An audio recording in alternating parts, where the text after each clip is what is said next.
जय हिंद विद्यार्थी मित्रांनो, मी इंजिनियर जितेंद्र सुरेश पिंपळशेंडे, संचालक उडान द करियर अकॅडमी चंद्रपूर। विद्यार्थी मित्रांनो, आपल्या पेपरची डिमांड दिवसेंदिवस वाढत चाललेली आहे, कारण त्या पेपरमध्ये जे लेवल ऑफ क्वेश्चन जे आहेत ते चांगले विद्यार्थ्यांना मिळत आहेत आणि त्या आपल्या पेपरमधील अंकगणित व बुद्धिमत्ता या विषयाची सविस्तर उत्तरे आपण यूट्यूब या प्लॅटफॉर्मच्या द्वारे विद्यार्थ्यांना आपण देत असतो। त्या अनुषंगाने सुद्धा विद्यार्थ्यांचा कल जो आहे आता पेपर देण्याचा हा वाढलेला आहे। तर विद्यार्थी मित्रांनो, आपले 50 पेपर मागच्या शनिवारी झालेले होते। आता या शनिवारी आपण पेपर क्रमांक उडान खाकीचा 51वा घेत आहोत। तरी चला बघूया या पेपर क्रमांक 51 मधील अंकगणित व बुद्धिमत्ता या विषयातील प्रश्नांची सविस्तर उत्तरे। तर बघूया प्रश्न क्रमांक 1। ओके, तर ए आणि बी हे दोघे भाऊ आहेत। ई ही बी ची बहीण आहे, डी ही ई ची बहीण आहे, ई हा ए चा मुलगा आहे। तर डी चे काका कोण? म्हणजे ब्लड रिलेशनचा क्वेश्चन आहे। बघा, याच्यामध्ये ए आणि बी हे दोघे भाऊ आहेत। ए आणि बी हे दोघे भाऊ आहेत। सी ही बी ची बहीण आहे, म्हणजे ए ची सुद्धा बहीण होऊन जाणार, सी ही ए ची बहीण झाली। देन त्याच्यानंतर डी ही ई ची बहीण आहे। आता इथं सोडा, परंतु इथं जर बघितलं ई हा ए चा मुलगा आहे, ई हा ए चा मुलगा झाला आणि डी ही ई ची बहीण झाली। ई हा ए चा मुलगा आणि डी ही ई ची बहीण, डी ही ई ची बहीण। तर डी चे काका कोण? मग डी चा जर काका आपले वडील, वडिलांचा भाऊ म्हणजे आपला काका, डी चा काका कोण राहणार? तुमचं बी हा राहील। ओके, डी चा काका जो आहे तो बी राहील, म्हणजे ऑप्शन क्रमांक सी हे तुमचं उत्तर बरोबर राहील। पुढील प्रश्न क्रमांक 2। अरुण म्हणाला, ही मुलगी माझ्या आईच्या नातवाची बायको आहे, तर अरुणचे त्या मुलीशी नाते कोणते? तर बघा, एक अरुण हा एक व्यक्ती आहे। ओके, मग इथं म्हणत अरुण म्हणाला ही मुलगी, कोणती तरी एक मुलगी आहे, ही माझ्या आईच्या, म्हणजे याची आई अरुणची आई, माझ्या आईच्या नातवाची, नातवाची म्हणजे अरुणचा मुलगा, नातवाची बायको आहे, म्हणजे ती मुलगी। म्हणजे काय म्हणत आहे? अरुण म्हणाला ही मुलगी माझ्या आईच्या नातवाची, आईचा नातू म्हणजे नथिंग बट मुलगा, मुलाचा मुलगा म्हणजे नातू, नातवाची काय आहे? ती बायको आहे। तर अरुणचे त्या मुलीशी नाते काय? म्हणजे अरुण हा त्या मुलीचा कोण? मग तिचा पती, पतीचे वडील म्हणजे काय होणार? सासरे। म्हणून या प्रश्नाचं उत्तर, प्रश्न क्रमांक 2 या प्रश्नाचं उत्तर ऑप्शन क्रमांक डी म्हणजे चौथं हे बरोबर राहील। तर विद्यार्थी मित्रांनो, पुढील प्रश्न क्रमांक 5। एका वर्गातील 35 विद्यार्थ्यांच्या वजनांची सरासरी 35 किलोग्रॅम आहे। जर त्यांच्या वजनामध्ये शिक्षकाचे वजन मिळवले तर त्यांच्या वजनांची सरासरी 36 किलोग्रॅम होते, तर शिक्षकाचे वजन किती? ओके, तर बघूया आपण शिक्षकाचे वजन।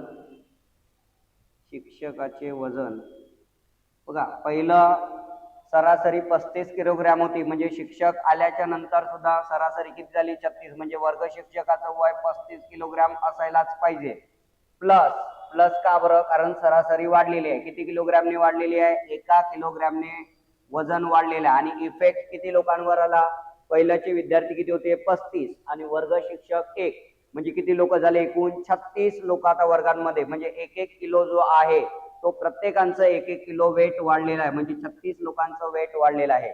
म्हणजे काय झालं तुमचं? 35 प्लस 36, 35 दुने 70 ने 1 म्हणजे 71 किलो हे वर्ग शिक्षकाचं वजन असायला पाहिजे। ओके, म्हणजे वर्ग शिक्षक थोडासा हट्टाकट्टाच होता, माझ्यासारखा दुबला नाही। तर या प्रश्नाचं उत्तर ऑप्शन क्रमांक सी हे असायला पाहिजे। तर विद्यार्थी मित्रांनो, पुढील प्रश्न क्रमांक 6। जर कार्बन डायऑक्साईडला ऑक्सिजन म्हटले, ऑक्सिजनला नायट्रोजन म्हटले, बघा यामध्ये सांकेतिक कोडेड वाला प्रश्न आहे। सांकेतिक भाषेमध्ये अशा पद्धतीचे प्रश्न सोडवत असताना don't waste of time, save the time. Okay, तर मग याच्यामध्ये जर विचार केला तर सांकेतिक भाषेनुसार हवेमध्ये सर्वात जास्त प्रमाण कशाचे आहे?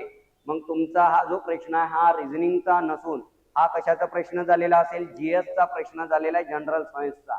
मग तुम्हाला माहित असायला पाहिजे हवेमध्ये सर्वात जास्त प्रमाण कशाचे आहे, म्हणजे कोणत्या वायूचे आहे? तर ते हवेमध्ये सर्वात जास्त प्रमाण जे आहे ते नायट्रोजनचं प्रमाण आहे. मग नायट्रोजनला आपण काय म्हटलेलं आहे?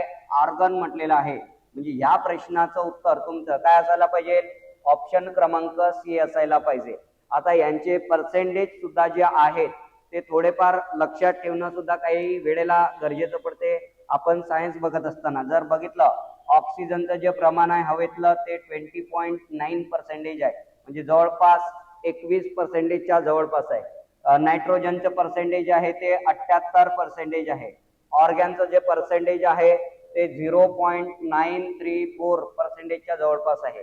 आणि निऑनचं जे आहे ते 0.0018% आणि कार्बन डायऑक्साईड हा जो आहे तो 0.037, म्हणजे CO2चं जे पर्सेंटेज आहे ते नियर अबाउट 0.037%च्या जवळपास आहे. म्हणजे जर हवेमध्ये जर प्रमाण जर बघितलं तर कोणत्या वायूचं आहे? नायट्रोजनचं प्रमाण जास्त आहे. पण आपण या प्रश्नामध्ये नायट्रोजनला आपण काय म्हणत आहोत? आर्गन म्हणत आहोत. म्हणून त्यामुळे ऑप्शन क्रमांक सी हे तुमचं उत्तर बरोबर आहे.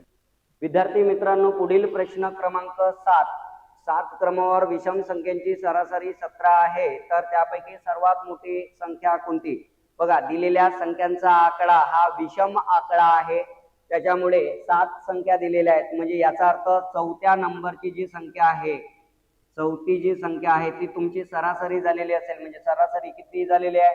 17. आणि त्यापैकी मोठी संख्या विचारली. आता जर विचार केला, इकडे 3 संख्या आणि या साईडला 3 संख्या, म्हणजे लगतच्या संख्यांमधला विषम संख्या आहे. विषम संख्यांमधला लगतच्या विषम संख्यांमधला फरक जो असतो तो 2चा असतो. त्या अनुषंगाने याच्यामध्ये 3 गरज आहे, म्हणजे ऍड किती करावं लागेल आपल्याला? 6. आणि 17 आणि 6 म्हणजे किती होऊन जाणार? 23 ही मोठी संख्या बनेल. म्हणजे ऑप्शन क्रमांक सी हे उत्तर बरोबर राहील. तर विद्यार्थी मित्रांनो, पुढील प्रश्न क्रमांक 11.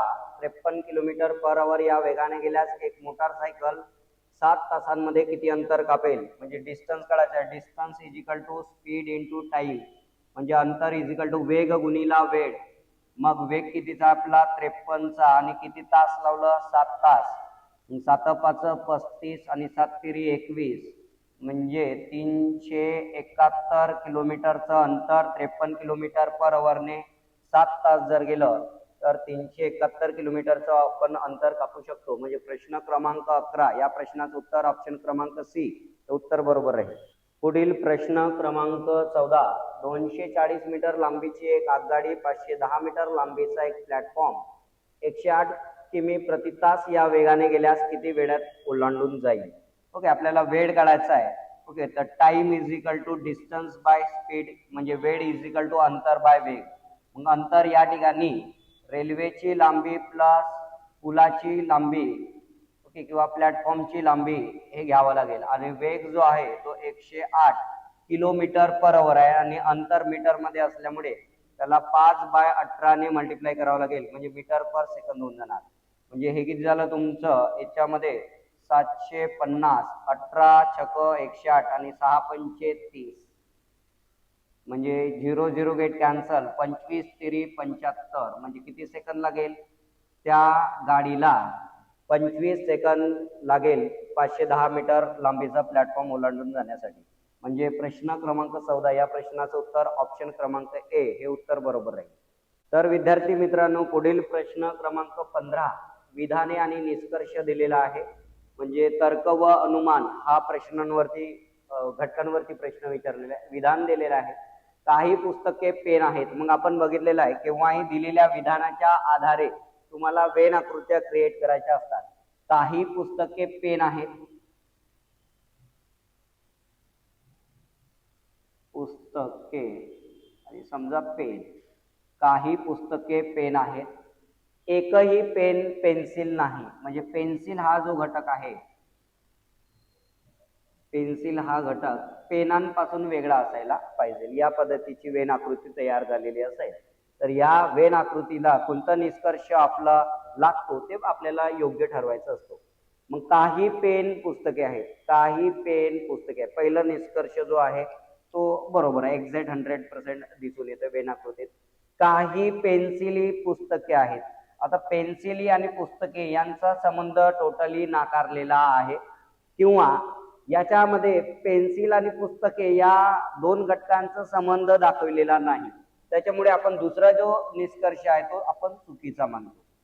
ते काही पुस्तके पेन्सिली नाहीत, काही पुस्तके पेन्सिली नाहीत, म्हणजे याचा अर्थ इथं बघा, एकही पुस्तक पेन्सिल नाही याच्या ठिकाणी. बट आता तिसरी जे डायग्राम जे बनेल तर या पद्धतीचं डायग्राम ती होऊ शकते. पुस्तक आणि पेन्सिलचा घटक संबंध जो आहे तो आपण संबंध दाखवू शकतो. म्हणजे काही पुस्तके पेन्सिली आहेत, काही पुस्तके पेन्सिली नाहीत, म्हणजे याच्यामध्ये तर टोटली नकारलेलाच आहे. याच्यामध्ये आपण पुस्तके आणि पेन्सिलीमध्ये विधानामध्ये दिलेला नाही आहे, संबंध दाखवलेला नाहीये. त्याच्यामुळे हा तर निष्कर्ष आपला एक्झॅक्ट 100% आपला सत्यच आहे. परंतु पॉसिबल जी डायग्राम आहे तर ते सुद्धा तुम्हाला काढायची असते. ओके, तर मग या प्रश्नामध्ये प्रश्न क्रमांक 15 1 व 3 हे निष्कर्ष सत्य ठरतील, म्हणून ऑप्शन क्रमांक सी हे तुमचं उत्तर बरोबर आहे. तर विद्यार्थी मित्रांनो, पुढील प्रश्न क्रमांक 17 26 माणसे एक काम 17 दिवसात पूर्ण करतात, तेच काम 13 दिवसात पूर्ण करण्यासाठी आणखी किती माणसे कामावर घ्यावे लागतील. म्हणजे याच्यामध्ये दिलेला आहे MDH वाला फंड आपल्याला वापरायचा आहे. 26 माणसे एक काम 17 दिवसात जर पूर्ण करत असेल तर तेच काम आपल्याला आता 13 दिवसात कंप्लीट करायचं आहे. तर त्यासाठी आणखी किती माणसांची गरज आहे. मग आपल्याजवळ सुरुवातीला माणसे किती होती, 26 माणसे होती, अधिक काहीतरी माणसांची गरज पडेल तरच ते काम 13 दिवसामध्ये कंप्लीट होणार. मग जर बघितलं तर 13 दुने 26, 17 दुने 34, मग इकडे 26 पॉझिटिव्ह आहे, इकडे आले तर काय होणार निगेटिव्ह, इज इक्वल टू एक्स्ट्राचे मॅन. तर मॅन इज इक्वल टू 34 मायनस 26 म्हणजे किती लागेल 8. म्हणजे 8 माणसे एक्स्ट्रा आपल्याला कामावर घ्यावे लागतील, तेव्हा ते काम आपलं 13 दिवसामध्ये कंप्लीट होईल. म्हणजे या प्रश्नाचं उत्तर ऑप्शन क्रमांक बी हे उत्तर बरोबर आहे. तर विद्यार्थी मित्रांनो, पुढील प्रश्न क्रमांक 19 मोहन 2 किलोमीटर उत्तरेला गेला, म्हणजे दिशा व अंतरचा आहे आणि काढत असताना डायग्राम्स ही मिडल मधने स्टार्ट करा. ओके, तर मोहन हा सुरुवातीच्या जागेपासून 2 किलोमीटर उत्तर दिशा ही तुमची डोक्याला असेल. नंतर उजवीकडे वळून म्हणजे उजव्या हाताला म्हणजे पूर्व दिशेला तो 4 किलोमीटरचं अंतर गेलेलं आहे. 4 किलोमीटरचं अंतर उजवीकडे गेला. पुन्हा उजवीकडे म्हणजे खाली येणार 2 किलोमीटर. 2 किलोमीटर जर म्हटलं तर याच्या बरोबर ओके यायला पाहिजे. 2 किलोमीटर उजवीकडे वळून गेलेला आहे. पुन्हा डावीकडे, आता बघा वरून तुम्ही जेव्हा खाली येत असता तेव्हा तुमची उजवी म्हणजे डावी आणि डावी म्हणजे उजवी. डावीकडे वळायचं त्याला, म्हणजे तुमच्या कोणाकडे वळावं लागेल उजवीकडे. उजवीकडे वळून तो किती किलोमीटर जाणार, 4 किलोमीटरचं अंतर कापलेलं असेल. ओके, तर हे शेवटचं ठिकाण असेल आणि हे सुरुवातीचं ठिकाण असेल. तर त्याचे मूळ जागेपासून अंतर किती, मग आता मूळच्या जागेपासून त्याचं जे टोटल अंतर आहे ते किती असेल, तर हे झालं तुमचं 4 किलोमीटर आणि हे तुमचं झालं 4 किलोमीटर. म्हणजे 4 आणि हे 4 म्हणजे काय असायला पाहिजे, 8 किलोमीटरचं अंतर या दोन ठिकाणांमध्ये असायला पाहिजे. म्हणजे या प्रश्नाचं उत्तर ऑप्शन क्रमांक सी हे उत्तर बरोबर आहे. विद्यार्थी मित्रांनो, पुढील प्रश्न क्रमांक 21 जर 40 बकऱ्यांचा 20 दिवसांचा चराईचा खर्च 370 रुपये आहे तर 30 दिवसांत 111 रुपयामध्ये किती बकऱ्या चराई करतील. सेम MDH वाला कन्सेप्ट. 40 दिवसांमध्ये 40 बकऱ्यांचा 20 दिवसांचा चराईचा खर्च 370 रुपये आहे, तर 30 दिवसात किती बकऱ्या 111 रुपयामध्ये चराई करतील.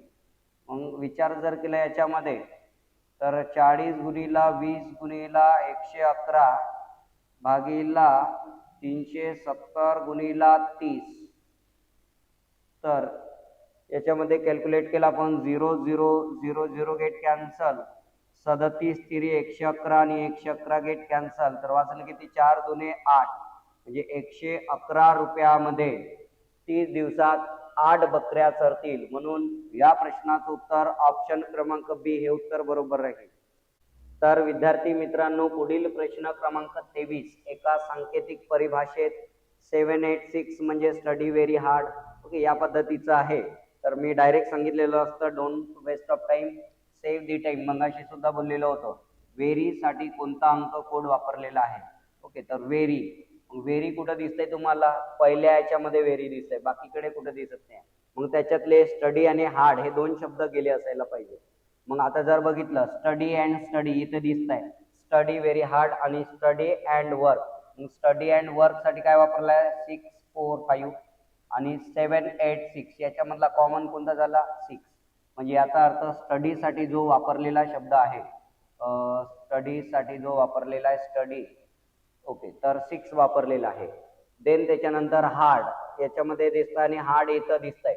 मग 7-8 आणि इथं 9-5-8 म्हणजे 8 हे हार्ड साठी वापरलेलं आहे. 8 इथलं सुद्धा गेट कॅन्सल आणि हार्ड सुद्धा गेट कॅन्सल. वाचलं काय? व्हेरी.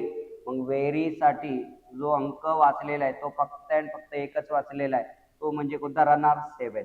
म्हणजे या प्रश्नाचं उत्तर ऑप्शन क्रमांक सी हे उत्तर तुमचं बरोबर आहे. विद्यार्थी मित्रांनो, पुढील प्रश्न क्रमांक 25. मुलगा व वडील यांच्या वयांची सरासरी 35 वर्ष आहे. जर त्यांच्या वयांचे गुणोत्तर 2:5 असेल तर मुलाचे वय किती? ओके, म्हणजे मुलगा व वडील यांच्या वयांचं गुणोत्तर 2:5 एखाद्या कॉन्स्टंट व्हॅल्यूने यांना गुणलं तर त्यांचे वय भेटेल. त्यांच्या वयांची सरासरी दिलेली आहे, सरासरी 35 वर्ष. म्हणजे एकूण वय मुलगा व वडील, मुलगा प्लस वडील यांचं एकत्रित वय 35 गुणिला 2, कारण सरासरी वय देऊ नये. मग मुलगा व वडील 5 आणि 2 म्हणजे किती झालं? 7x = 70. तर x = किती आलं आपलं? 10. मग 10 ने जर मुलाचं वय पाहिजेलं आहे तर मग कोणाला मल्टिप्लाय करावं लागेल? 2x. मग मुलाचे वय किती आहे? 2x आहे. मग 2 गुणिला 10 म्हणजे 10 दुने 20 वर्ष मुलाचे वय व्हायला पाहिजे. आणि वडिलाचं जर वय विचारलं असतं तर 50 वर्ष हे वडिलाचं वय असतं. म्हणून प्रश्न क्रमांक 25 या प्रश्नाचं उत्तर ऑप्शन क्रमांक सी हे उत्तर बरोबर आहे. तर विद्यार्थी मित्रांनो, पुढील प्रश्न क्रमांक 28. एका रांगेत ए डावीकडून 11वा आणि बी उजवीकडून 18वा आहे. जर त्या रांगेत त्या दोघांमध्ये 5 मुले आहेत तर त्या रांगेत कमीत कमी मुले किती असतील? बघायचं. त्या रांगेत कमीत कमी मुलं काढायची आहेत आपल्याला.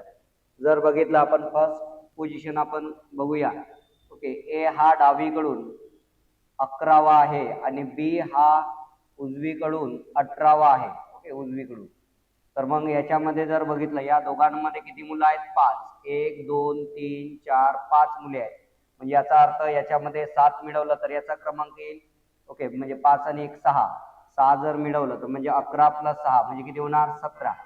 मग टोटल रांगेतील मुलं जर विचार केला, लेफ्ट प्लस राईट -1 17 आणि हे प्लस 18 -1 म्हणजे 17 17 किती झाले? 34. रांगेतील मुले या कंडिशन नुसार 34 झालेले आहेत. आता 34 याच्यामध्ये पर्याय नाही, म्हणजे याचा अर्थ रांगेतील जास्तीत जास्त विद्यार्थी संख्या जी असणार ती किती असणार? 34.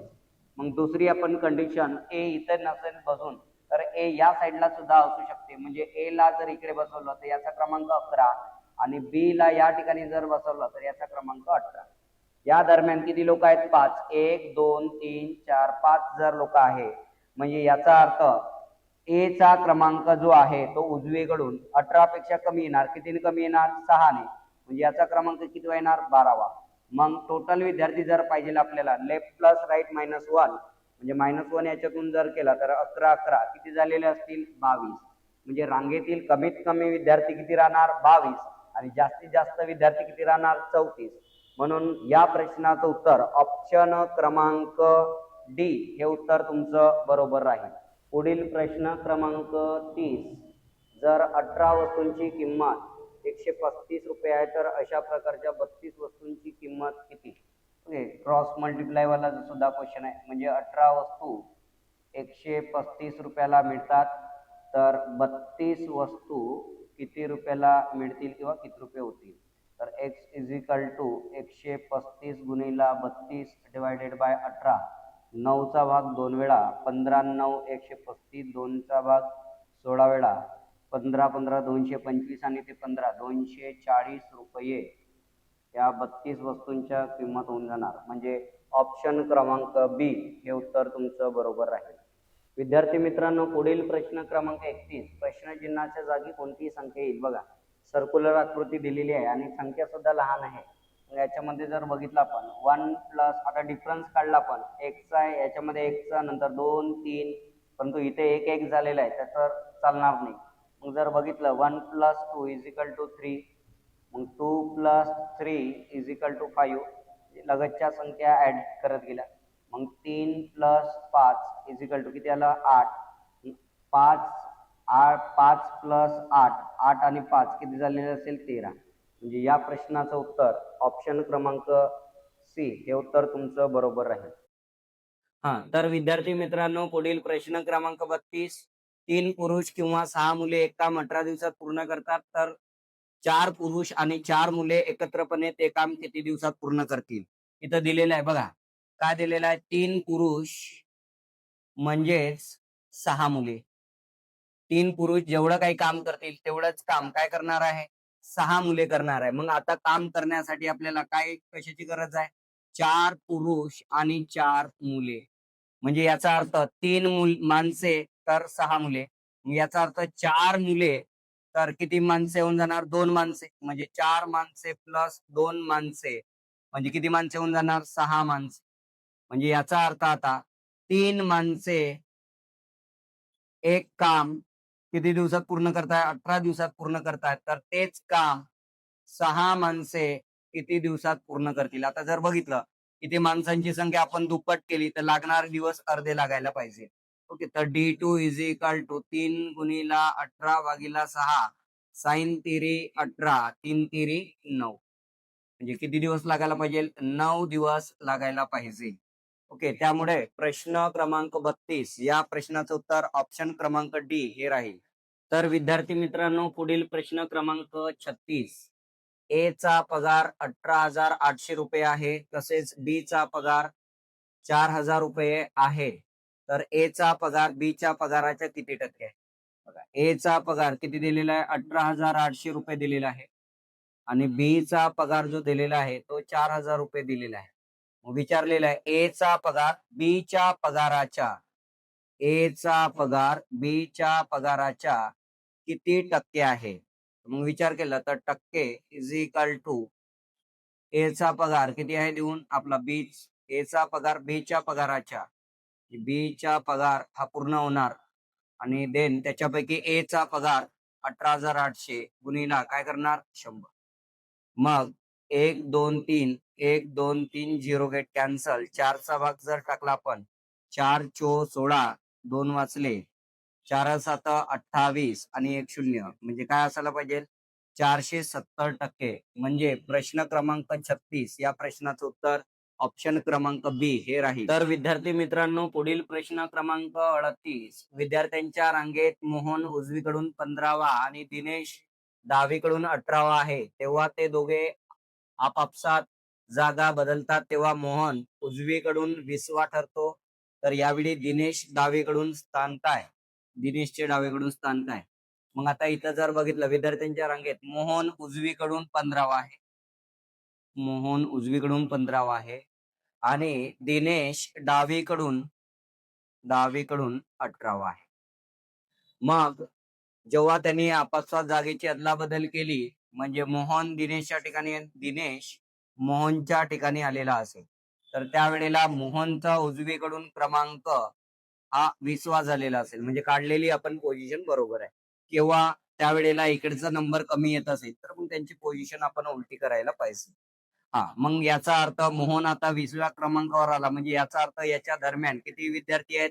5 विद्यार्थी आहे. मग इथे सुद्धा 5 विद्यार्थी झालेले असेल, तर मग 18 प्लस 5 प्लस 5 जर जसं केलं इकडे 5 प्लस 15 प्लस 5 20, मग 18 प्लस 5 23. मग हा 23 नंबर सुरुवातीचा मोहनचा होता, परंतु तो आता कोणाचा आलेला असेल? दिनेशचा क्रमांक आलेला असेल. म्हणजे दिनेशचा डावीकडून आता कितवा क्रमांक असेल?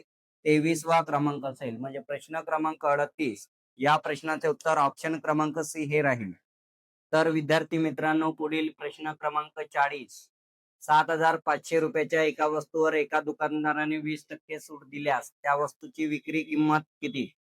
तर बघा, त्या वस्तूची किंमत म्हणजे काय झालेलं असेल 100%. मग 100% म्हणजे काय झालेलं असेल 7,500 रुपये. तर त्या वस्तूवर किती टक्के सूट दिली? 20% सूट. म्हणजे त्या वस्तूची आता किंमत किती झाली? 80% म्हणजे हाऊ मच? मग एक्स इज इक्वल टू, तर काय होणार? 7,500 चे 80%. 0 0 0 0 गेट कॅन्सल. तर आता 45, हातचं आले 4, देन त्याच्यानंतर 40 शून्य, आजचे आले 4, देन 7 8 56, 56 आणि 4 किती झाले 60, आणि तो एक शून्य, म्हणजे किती हजार? 6,000 रुपयाला ती आता वस्तू विकलेली असेल. म्हणजे या प्रश्नाचं उत्तर ऑप्शन क्रमांक बी हे राहील. तर विद्यार्थी मित्रांनो, पुढील प्रश्न क्रमांक 42. एका शेतात ताई, गायी आणि कोंबड्या आहेत.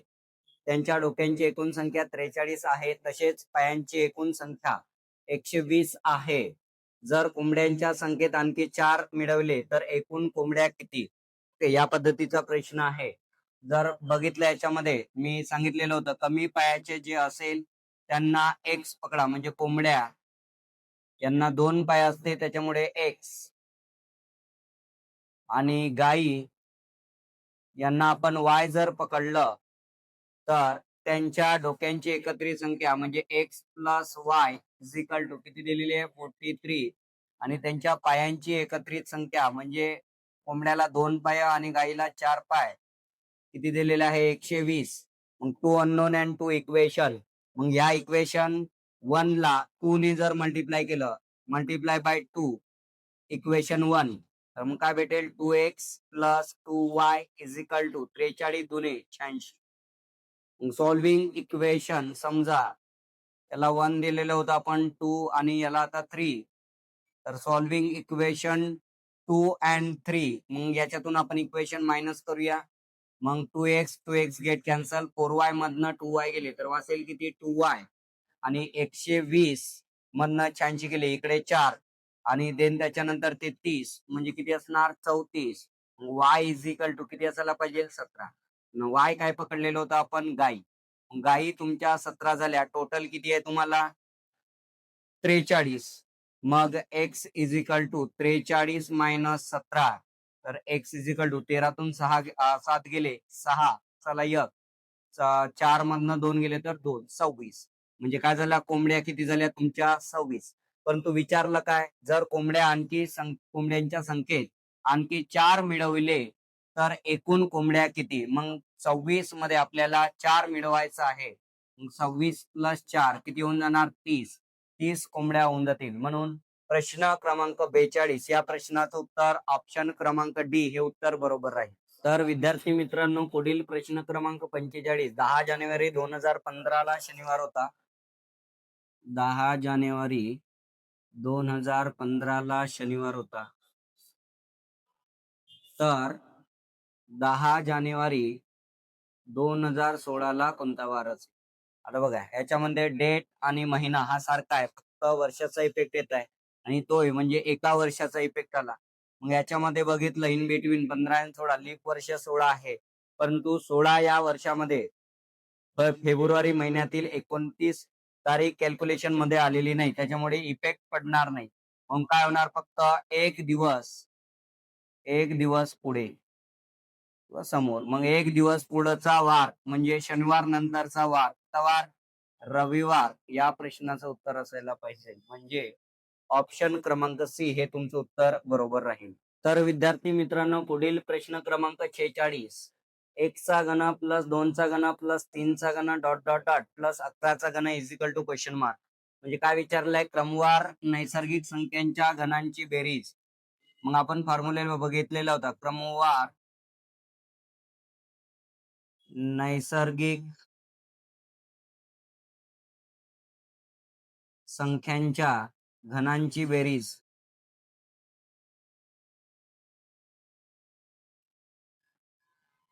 Is equal to n into n plus 1 divided by 2 चा वर्ग. मागच्या सुद्धा पेपरला एखादी वर्ग वगैरे बघितलेला होता किंवा घन सुद्धा असेल. ओके, तर एन म्हणजे शेवटची संख्या किंवा मोठी संख्या, n+1 म्हणजे किती झालेलं असेल 12/2 आणि वर्ग. मग 2चा भाग 12 मध्ये 6 वेळा 11 6 66. मग 66चा वर्ग काढावा लागेल. ओके, 66चा वर्ग काढायचा आहे तर पहिल्या संख्येचा वर्ग 6 6 किती झाला 36. देन त्याच्यानंतर 6 6 36 36 दुने 72. देन 6चा वर्ग 6 6 किती होणार 36. ओके, 6 5 6 12 आणि 13 3 हात चालू एक म्हणजे 4356. 4356 हे त्याचं उत्तर असायला पाहिजे. म्हणजे ऑप्शन क्रमांक बी हे तुमचं उत्तर बरोबर आहे. तर विद्यार्थी मित्रांनो, पुढील प्रश्न क्रमांक 48. एका पुस्तकाचा 2/3 भाग व 10 पाने वाचून झाल्यावर 90 पाने वाचायची शिल्लक राहिली तर त्या पुस्तकात किती पाने आहेत? समजा त्या एकूण पुस्तकातील एकूण पाने पण एक्स पकडलं, मग त्या पुस्तकाचा 2/3 भाग पाने वाचून झाल्याच्या नंतर 10 पाने अधिक वाचले तेव्हा 90 पाने वाचायची शिल्लक राहिली, तेव्हा त्यांना ऍड जर केलं तर सगळं संपूर्ण पुस्तक बनेल. सो देअर फोर जर विचार केला तर 2x/3 ला तिकडे घेऊन जाऊया, म्हणजे x - 2x/3 is equal to किती झालेलं असेल 100. म्हणजे काय झालं 3x - 2x/3. तर तिकडे गेलं तर 100 × 3 म्हणजे x इज इक्वल टू किती असायला पाहिजे 300. म्हणजे त्या पुस्तकामध्ये एकूण पानांची जी संख्या राहणार किती राहणार 300 राहणार. म्हणजे प्रश्न क्रमांक 48 या प्रश्नाचं उत्तर ऑप्शन क्रमांक ए हे उत्तर बरोबर राहील. तर विद्यार्थी मित्रांनो, पुढील प्रश्न क्रमांक 53. 15 वाजता घड्याळाच्या आरशातील प्रतिमेत किती वाजलेले दिसतील? म्हणजे 15 म्हणजे 24 तासाचं घड्याळ दिलेलं आहे आणि 24 तासाचं घड्याळ दिलेलं आहे, त्याच्यातून दिलेली वेळ वजा करा म्हणजे आरशात दिसणारी वेळ मिळेल. तर 15 वाजता म्हणजे 15 तास आपण वजा जर केले तर 00 24 मधून 15 जर गेले हे 5 आणि ते 4 म्हणजे 9. मग आरशाच्या प्रतिमेत जर पाहिलं तर किती वाजल्यासारखे दिसेल 9 वाजल्यासारखे दिसेल. म्हणजे ऑप्शन क्रमांक डी हे तुमचं उत्तर बरोबर राहील. तर विद्यार्थी मित्रांनो, पुढील प्रश्न क्रमांक 55.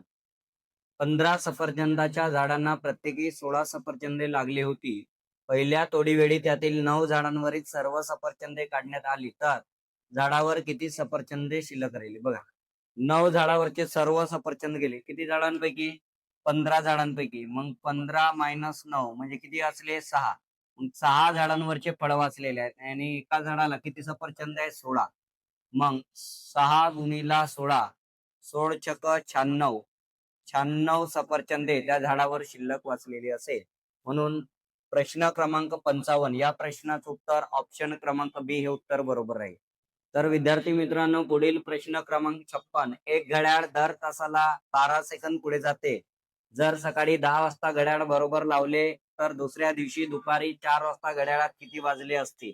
बघा, सकाळी आपण 10 वाजता घड्याळ बरोबर लावलेला आहे आणि दुसऱ्या दिवशी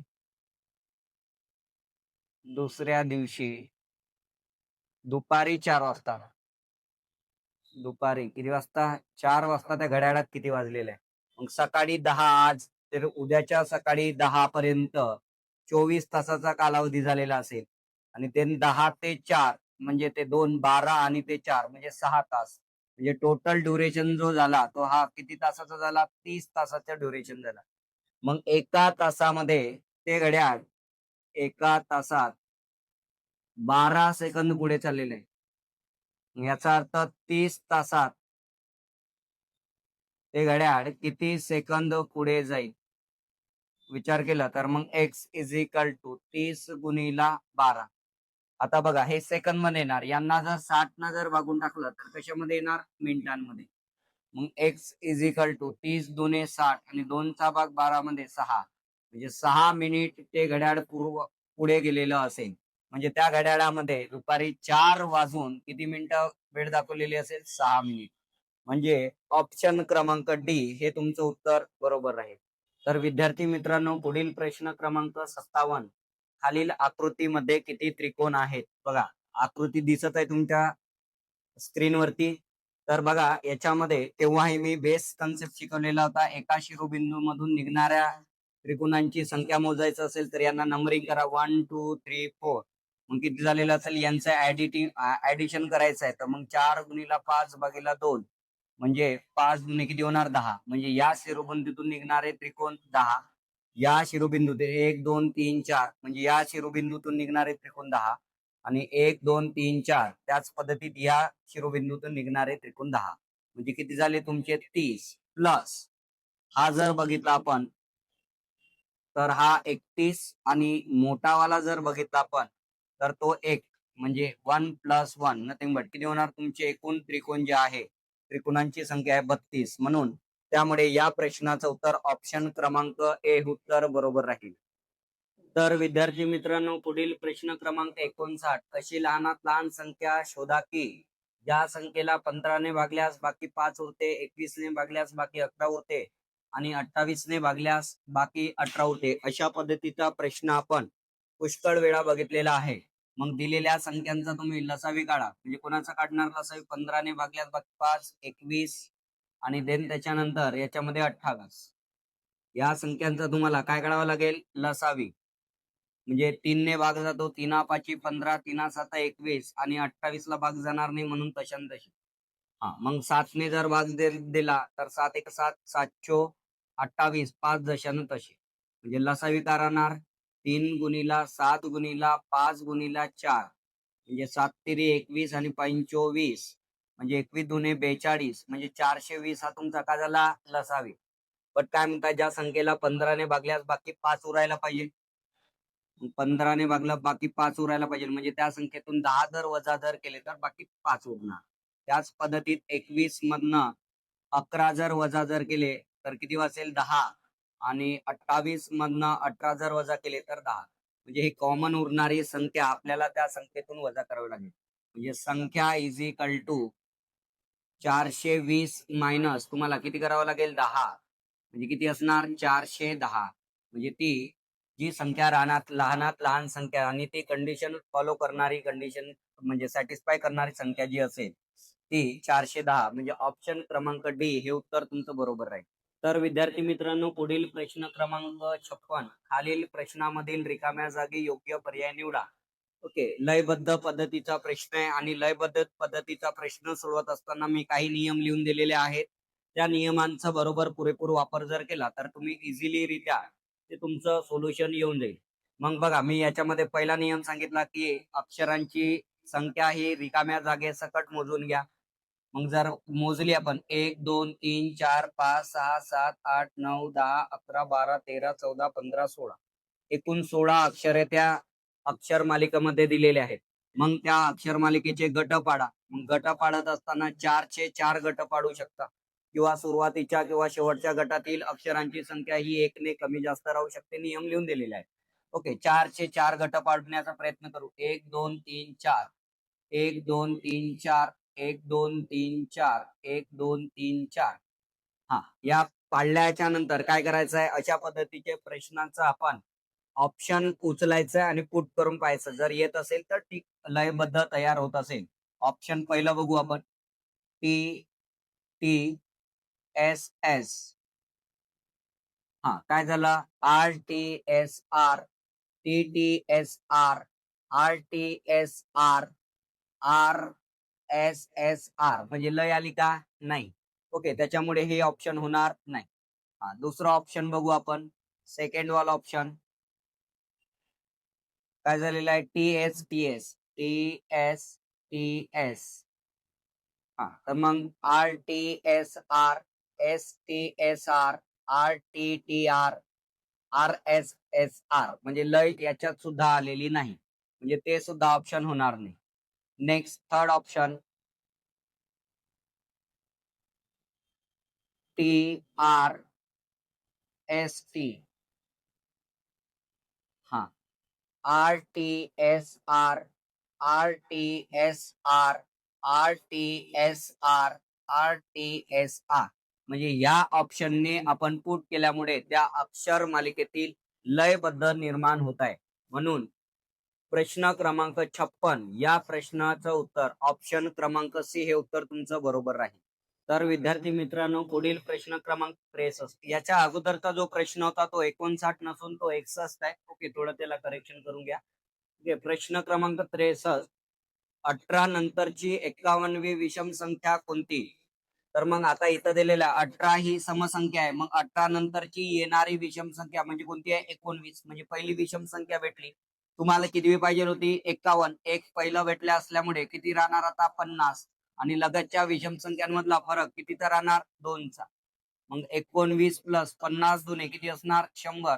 100 आणि हे 19 म्हणजे किती असणार? 119.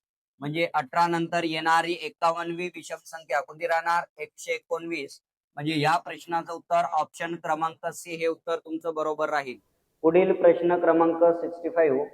खालील अंकमालिकेत काही अंक गाडलेले आहेत. गाडलेल्या अंक योग्य क्रमाने असणारा पर्याय निवडा. म्हणजे लयबद्ध पद्धतीचा प्रश्न आहे. सेम आपण आता प्रिव्हियस क्वेश्चन बघितलेला होता. तर याच्यामध्ये सांगितलेलं आहे की अक्षरांची संख्या मोजून घ्या. 1 2 3 4 5 6 7 8 9 10 11 12 13 14. 14 अक्षरे आहेत.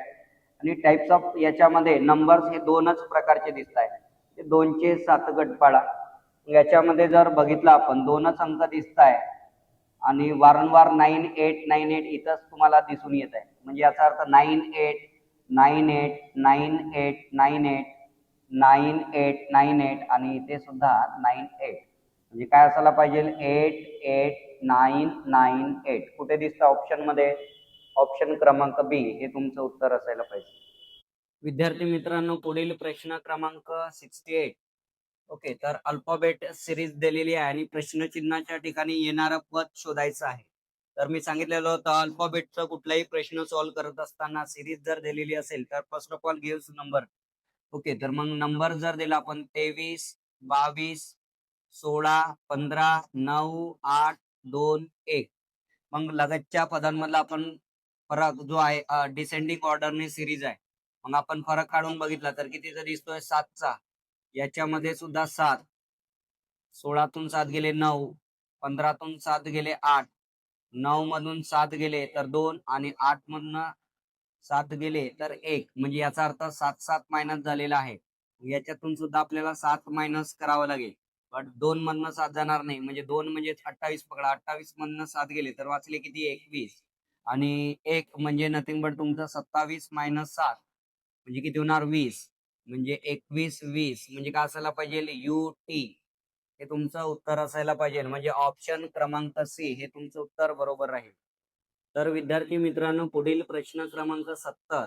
ओके, सिम्प्लिफिकेशनचा क्वेश्चन आहे. बॉडमॉस नियमाचा वापर करून तुम्हाला सॉल्व्ह करावा लागेल. मग बॉडमॉस नियमाचा वापर करत असताना first of all solve the bracket. आणि ब्रॅकेट मध्ये कोणती क्रिया करावी लागेल? पहिले भागाकाराची. मग 76 भागीला 19 म्हणजे याचं उत्तर किती येणार? 4.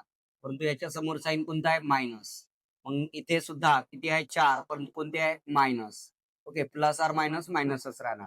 7 तिरी किती होऊन जाणार? 21. परंतु कोणते राहणार? मायनस. ओके, गुणीला किती राहणार? 9. जर विचार केला तर 9 गुणीला 21 आणि हे 8 म्हणजे किती होणार? 29. मग 29 गुणीला 9, 29 गुणीला 9 261. पण कोणता साईन येणार? मायनस. म्हणून याच सिम्प्लिफिकेशनचं उत्तर किती येणार? मायनस 261. म्हणजे प्रश्न क्रमांक 70चं उत्तर ऑप्शन क्रमांक ए हे उत्तर बरोबर राहील. तर विद्यार्थी मित्रांनो, पुढील प्रश्न क्रमांक 72 अल्फाबेटचा क्वेश्चन आहे आणि समान संबंध मध्ये क्वेश्चन आहे. समान संबंधाचे प्रश्न सुद्धा सॉल्व्ह करत असताना मी सांगितलेलं होतं गिव्स नंबर फर्स्ट. ओके, तर 1 8 15 आणि 16. तर 3 11 19 आणि 21. आणि याच्यामध्ये 2 10 13 आणि 6. याच्यामध्ये जर विचार केला तर प्लस किती होत आहे? 2. प्लस किती झाले तुमचे? 3. प्लस 4 आणि प्लस किती झाले? 5. सेम पॅटर्न आपण तिथे सुद्धा यूज करून बघू. सपोज प्लस आपलं 2 म्हणजे किती येणार? 4. प्लस 3 म्हणजे 13. प्लस 4 म्हणजे 17 आणि प्लस 5 6 5 11. ओके, म्हणजे काय आला पाहिजे? DMQK. जर ऑप्शन मध्ये जर दिसत असेल तर 100% बरोबर आहे. हा, म्हणजे ऑप्शन क्रमांक बी हे तुमचं उत्तर बरोबर राहील. तर विद्यार्थी मित्रांनो, पुढील प्रश्न क्रमांक 74. बघा, रोमन संख्यांचा प्रश्न दिलेला आहे आणि त्याच्यामध्ये सिम्प्लिफाय विचारलेला आहे. तर जर बघितलं आपण रोमन संख्यांना आपण देवनागरी संख्यामध्ये लिहायचा प्रयत्न केला तर हे किती झालं तुमचं 20 आणि हे 8 म्हणजे किती झालं 28 - 4 भागीला 3. मग 28 - 4 म्हणजे किती झालं 24/3 म्हणजे 8 तेरी 24. तर किती यायला पाहिजे 8. आणि 8 हे रोमन अंकात कसे लिहिणार BIII. कुठे दिसतंय ऑप्शन क्रमांक ए हे तुमचं उत्तर राहील. पुढील प्रश्न क्रमांक 77. विसंगत अक्षरगट ओळखा म्हणजे find the odd man out. Okay, मग याला नंबरिंग आपण केली तर 26 2 24, 24 4 22, 22 5 20 आणि 20 8 18. याच्यामध्ये जर बघितलं तर अपोजिट वर्डच्या थोडा समोरचा अक्षर म्हणजे या दोन अल्फाबेटची ऍडिशन बघा 28, 24 आणि 4 28, 22 आणि 5 27 आणि इथं 20 आणि 8 28. ओके, त्याच्यामुळे ऑप्शन क्रमांक सी तर झालेलाच आहे. तरी परंतु इथे सुद्धा बघा याच्यामध्ये काय झालेलं आहे -2, याच्यामध्ये सुद्धा -2, इथे -2 ठीक आहे आणि इथे -2 म्हणजे पॅटर्न फॉलो केलेला आहे. बट याच्यामध्ये हा पॅटर्न फॉलो केलेला नाही म्हणजे या प्रश्नाचं उत्तर ऑप्शन क्रमांक कोणतं राहणार सी हे उत्तर बरोबर आहे. पुढील प्रश्न क्रमांक 80. प्रश्नाच्या जागी कोणती संख्या येईल? संख्या बघा 31 37 क्वेश्चन मार्क 43 47 असेंडिंग ऑर्डरनी आहे. आता आपण लगतच्या संख्यांमधला फरक काढला असता परंतु संख्या पाहता पाहून आपल्याला क्रमांक 25 ही मूळ संख्या आपल्याला पाठ असल्यामुळे लगेच लक्षात आलं की 31 37 नंतरची मूळ संख्या कोणती आहे 41 43 आणि 47. त्यामुळे ऑप्शन क्रमांक सी हे तुमचं उत्तर असायला पाहिजे. पुढील प्रश्न क्रमांक 83. दिलेल्या मालिकेत एक्सच्या जागी कोणती संख्या येईल? मालिका दिलेली अंकमालिका आणि ती चढत्या क्रमाने आहे. त्याच्यामुळे आता बघा याच्यामध्ये सुद्धा मूळ संख्या दिसत आहे 7 31 43 बट 21 ही मूळ संख्या नाही आहे. तर त्या अनुषंगाने आपल्याला लगतच्या पदांमधला डिफरन्स काढून बघूया.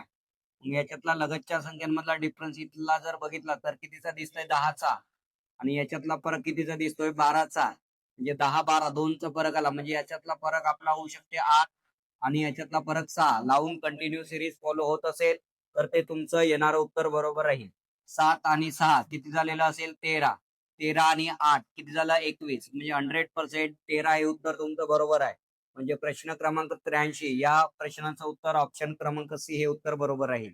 तर विद्यार्थी मित्रांनो, पुढील प्रश्न क्रमांक 86. खालील संख्यांपैकी सर्वात मोठी संख्या कोणती? बघा दिलेले व्यवहारी अपूर्णांक आहेत आणि अपूर्णांकांना तुम्हाला ओळखायचं आहे का या अपूर्णांकापैकी कोणता अपूर्णांक मोठा आहे. तर आपल्याला याच्यामध्ये काही कंडिशन जर येत असेल लिहून दिल्याप्रमाणे तर तुम्हाला इझिली आयडेंटिफाय करता येईल. बट नसेल तर त्यावेळेला तुम्हाला पॉइंट मध्ये उत्तर काढावं लागेल. जसं की 13/21 म्हणजे 0.6. 21 छक किती होता 126 म्हणजे वाचेल किती तुमचे 4.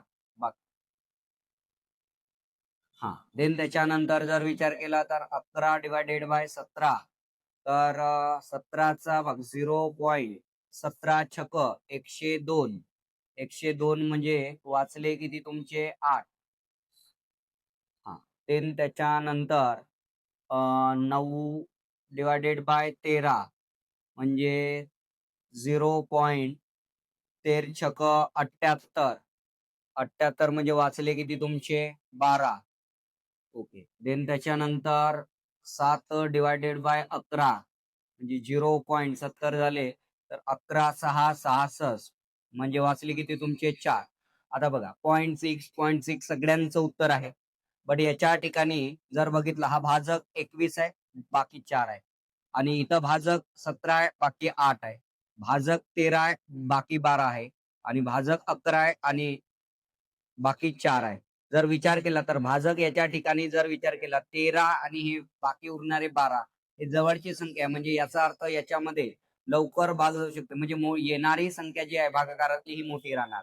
म्हणून या प्रश्नाचं उत्तर आता सॉल्व्ह न करत राहता तुम्ही सॉल्व्ह म्हणू शकता की 9/13 हा अपूर्णांक मोठा आहे कारण 13चा भाग आता 12 मध्ये नथिंग बट 120 मध्ये जास्त वेळा बाकीच्यांपेक्षा गेलेला असेल. पुढील प्रश्न क्रमांक 87. प्रश्नचिन्हाच्या जागी योग्य संख्या लिहा. समानतेचा प्रश्न आहे. मग जर बघितलं आपण याच्यामध्ये समानतेचा संबंध लावत असताना पहिल्या घटकाचा संबंध दुसऱ्या घटकाशी ज्या पद्धतीत लावतो त्याच पद्धतीत तिसऱ्या घटकाचा चौथ्या पदाशी संबंध असायला पाहिजे. मग याच्यामध्ये जर बघितलं तर साइन तिरी 18, याला सुद्धा 3 ने मल्टिप्लाय करावं लागेल. म्हणजे 4 तिरी किती येणार? 12. परंतु 12 हे ऑप्शन मध्ये दिसत नाही, म्हणजे लावलेलं तुमचं रिलेशन हे टोटली चुकीचं होतं. मग दुसरं रिलेशन जर बघितलं याच्यामध्ये आपण, तर 6चा वर्ग किती राहतो? 36/2 म्हणजे किती आलं? 18. तसंच 4चा वर्ग किती आला? 16/2 म्हणजे किती येणार? 8. 8 ऑप्शन मध्ये आहे का? हो. मग त्यामुळे ऑप्शन क्रमांक सी हे तुमचं या प्रश्नाचं उत्तर राहील. विद्यार्थी मित्रांनो, पुढील प्रश्न क्रमांक 89. एका समूहामध्ये 45 व्यक्ती हिंदी बोलतात, 35 व्यक्ती इंग्रजी बोलतात आणि 10 व्यक्ती इंग्रजी व हिंदी बोलतात, तर समूहामध्ये एकूण किती व्यक्ती आहेत? वेन डायग्रामचा प्रश्न आहे. दोन्ही घटक एकमेकांशी काही बाबतीत साम्यता दाखविलेल्या आहे. मग हिंदी बोलणाऱ्यांची संख्या ही 45 आहे आणि इंग्रजी बोलणाऱ्यांची संख्या ही 35 आहे आणि इंग्रजी व हिंदी हे दोन्ही भाषा बोलणारे 10 व्यक्ती आहेत. मग जर बघितलं फक्त हिंदी बोलणारे व्यक्ती किती झाले? 35 आणि फक्त इंग्रजी बोलणारे व्यक्ती किती झाले? 25. म्हणजे एकूण भाषा बोलणारे म्हणजे समूहामध्ये जर विचार केला तर 25 आणि हे 35 म्हणजे किती झाले? 40, 60 आणि हे 10, 70. म्हणजे एकूण जे व्यक्ती असतील समूहामध्ये, एकूण व्यक्ती हे 35 + 10 + 25 म्हणजे किती व्यक्ती? 70 व्यक्ती त्या समूहामध्ये राहणार. ओके, म्हणजे ऑप्शन क्रमांक सी हे तुमचं उत्तर बरोबर राहील. पुढील प्रश्न क्रमांक 91. भिन्न संख्या ओळखा. संख्या दिलेल्या आहेत 9, 10, 16, 49, 64. संख्यांची मालिका बघता डायरेक्ट तुम्ही ऑप्शन 10 ही सिलेक्ट करू शकता, कारण 9, 16, 49, 64 या वर्गसंख्या दिलेल्या आहेत. म्हणजे ऑप्शन क्रमांक बी हे तुमचं उत्तर राहील. पुढील प्रश्न क्रमांक 92. कोल्हापूर हा शब्द अशा पद्धतीत लिहिल्यास वॉशिंग्टन हा शब्द कसा लिहाल? जर बघा अशा समान संबंधाचा पद्धतीचा प्रश्न आहे, तर कोल्हापूर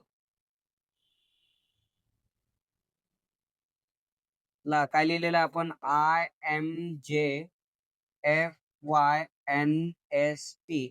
आता जर नंबरिंग केली 11, 15, 12, 8, 1, 16, 21 आणि 18, तर 9, 13, 10, 6, 25, 14, 19 आणि 16. तर याच्यामध्ये काय दिसतंय? -2, -2, -2, -2. म्हणजे सगळ्या ठिकाणी काय झालेलं आहे? -2 झालेलं आहे. मग वॉशिंग्टनला सुद्धा, म्हणजे वॉशिंग्टनचं जर नंबरिंग केलं तर काय भेटणार? 23, 1, 19, देन त्याच्यानंतर 8, 9, 14, 7, 20, 15 आणि 14. त्याच्यातून 2-2 वजा केलं तर काय भेटेल? 21.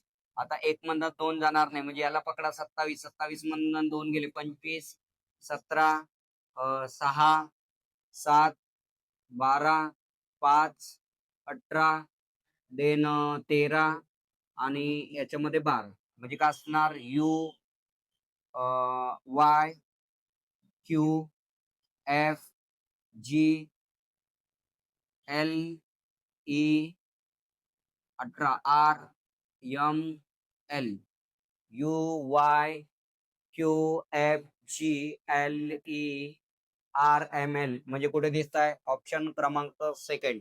ओके, हे तुमचं उत्तर बरोबर आहे.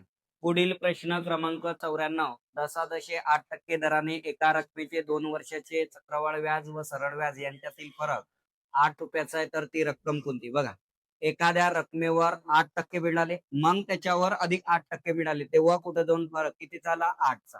म्हणजे याचा अर्थ एका रकमेचे 8%चे 8% म्हणजे बरोबर किती रुपये यायला पाहिजे? 8 रुपये यायला पाहिजे, कारण प्रत्येक वर्षाला सरळ व्याज हे सारखं राहते. म्हणजे याचा अर्थ जर एखादी रक्कम एक्स काहीतरी पकडली तर तिचे 8% इथे पण भेटणार 0.08 आणि इथे पण त्याचं व्याज 0.08% भेटेल. आता फरक जो येणार हा सरळ व्याज आणि चक्रवाढ व्याज पहिल्या वर्षाला सारखंच असेल, पण दुसऱ्या वर्षाला जे काही पहिल्या वर्षाला व्याज मिळालं त्याच्यातला जो फरक असेल तो फरक किती रुपयाचा असेल? 8 रुपयाचा. मग x इज इक्वल टू 8 गुणिला 100 गुणिला 100 भागीला 8 गुणिला 8. तर x is equal to 8 get cancel, 4चा भाग 2 वेळा, 4चा भाग 25 वेळा, 2चा भाग 50 वेळा, 25 5 125 आणि 1 शून्य म्हणजे ती रक्कम किती राहणार? 1250 रुपये राहील. म्हणजे या प्रश्न क्रमांक 94 चं उत्तर ऑप्शन क्रमांक बी हे उत्तर बरोबर आहे. तर विद्यार्थी मित्रांनो, पुढील प्रश्न क्रमांक 96, ए आणि बी या दोन व्यक्तींनी अनुक्रमे 68,000 आणि 40,000 रुपये गुंतवून एक व्यवसाय सुरू केला. तर एका वर्षाच्या अखेरीस त्यांना होणाऱ्या नफ्याचे गुणोत्तर काय? बघा, याच्यामध्ये डायरेक्ट दोघांनी 1 वर्षासाठी रक्कम गुंतवली. मग नफा म्हणजे भांडवल गुणिला मुदत. ओके, तर नथिंग बट यानं 68,000 रुपये गुंतवले आणि दुसऱ्याने बी याने 40,000 रुपये गुंतवले. तर नफ्याचे गुणोत्तर म्हणजे गुंतवणुकीच्या बरोबरीत असेल. 0 0 0 0 0 गेट कॅन्सल. ओके, तर 4चा भाग किती वेळा चालला? 17 वेळा. आणि 4चा भाग किती वेळा चालला? 10 वेळा. म्हणजे काय असायला पाहिजे? नफ्याचं गुणोत्तर 17 ला 10 म्हणजे ऑप्शन क्रमांक बी हे तुमचं उत्तर बरोबर आहे. विद्यार्थी मित्रांनो, पुढील प्रश्न क्रमांक 98 सिम्प्लिफिकेशनचा क्वेश्चन आहे. क्वेश्चन मार्कच्या ठिकाणी कोणती संख्या येईल ते विचारलेलं आहे. मग जर बघितलं तर 74844 भागीला समजा x इज इक्वल टू 54 गुणिला 63. मग x इकडे जर टाकलं तर x is equal to 74844 divided by 54 गुणिला 63. आता बघा, मोठ्या संख्येने भागणं डिफिकल्ट होते, त्याच्यासाठी आपण कसोट्या बघितलेल्या होत्या. त्या कसोट्यांचा जर वापर जर केला तर खूप इझी पडेल. तर 6 आणि 3 9, 9चा भाग चालला. याच्यामध्ये जर विचार केला 8 आणि 4 12, 12 आणि 8 20 आणि 7 27 म्हणजे 9चा भाग चालला. 9 7 63. मग 9चा भाग याच्यामध्ये 9 7 9 8 72, 8 वेळा गेलेला असेल. 2 वाचले. 9 तिरी 27, 1 वाचलं. देन त्याच्यानंतर 9 1 9 म्हणजे वाचले किती? 5 आणि 9 छक 54. ओके, देन त्याच्यानंतर जर विचार केला तर याच्यामध्ये अधिक 6 आणि 3 9, 8 आणि 1 9, 9चा भाग जातोय. मग 9 छक 54 आणि 9 9 81. देन वाचले तुमचे किती? 2. देन 21, 9 दुने 18 म्हणजे वाचले किती? 3. 9 चो 36. म्हणजे आता काय झालं? x इज इक्वल टू 924 भागीला 6 गुणिला 7. मग आता जर आपण 6चा भाग टाकला, कारण समसंख्या आणि यांची बेरीज ओके 9 6 3च्या पटीत येत आहे. मग जर विचार जर केला तर 15 छक 90 म्हणजे 15 वेळा गेलेला आहे आणि 2 वाचले आणि साइन 24 154 म्हणजे 7 दुने 14 आणि 1 वाचलेला असेल. 7 दुने 14 म्हणजे ती संख्या म्हणजे प्रश्नचिन्हाच्या ठिकाणी येणारी संख्या किती असेल? 22. म्हणून प्रश्न क्रमांक 98 या प्रश्नाचं उत्तर ऑप्शन क्रमांक सी हे राहील. तर विद्यार्थी मित्रांनो, पुढील प्रश्न क्रमांक 100, पुढील पैकी जोडमूळ संख्यांची जोडी कोणती नाही? बघा, जोडमूळ संख्यांची जोडी कोणती नाही. मग तुम्हाला माहित असणे गरजेचं आहे जोडमूळ संख्या म्हणजे काय. तर दोन क्रमागत मूळ संख्यांमधला फरक कितीचा असायला पाहिजे? 2चा असायला पाहिजे. अशा मूळ संख्यांना, क्रमागत मूळ संख्यांना जोडमूळ संख्यांची जोडी अशी म्हणतात. मग 1 ते 100 पर्यंतच्या संख्यांमध्ये एकूण 8 जोडमूळ संख्यांच्या जोड्या आहेत. तर त्यापैकी आता बघूया 17 19 या दोन्ही मूळ संख्या आहेत, याच्यातला फरक 2चा आहे. 59 61 या दोन्ही मूळ संख्या आहेत, फरक 2चा आहे. 23 29 या दोन्ही मूळ संख्या आहेत, परंतु याच्यातला जर फरक जर बघितला हा 2चा दिसत नाही, 6चे दिसत आहे. त्याच्यामुळे ही जोडमूळ संख्येची जोडी होणार नाही. 71 73 या दोन्ही मूळ संख्या आणि फरक 2चा आहे. म्हणजे कोणतं राहणार? ऑप्शन क्रमांक सी हे तुमचं उत्तर बरोबर राहील. तर विद्यार्थी मित्रांनो, आज आपण बघितलं की पेपर क्रमांक 51 खूप सोपा पेपर होता. तरी परंतु विद्यार्थ्यांचं, काही विद्यार्थी असे सुद्धा असतात तर त्यांना बेसिक सुद्धा क्वेश्चन काही काही जमत नाही. तर त्या अनुषंगाने आज आपण युट्यूबच्या माध्यमातून तुमच्यापर्यंत पुढे होणारे सुद्धा पेपर आपण युट्यूबच्या प्लॅटफॉर्मद्वारे तुमच्यापर्यंत पोहोचवण्याचा प्रयत्न करत आहोत. तरी हा व्हिडिओ जो आहे जास्तीत जास्त विद्यार्थ्यांपर्यंत शेअर करा, लाईक करा आणि आपला उडान अकॅडमीचं चॅनल हे सबस्क्राईब करा. धन्यवाद.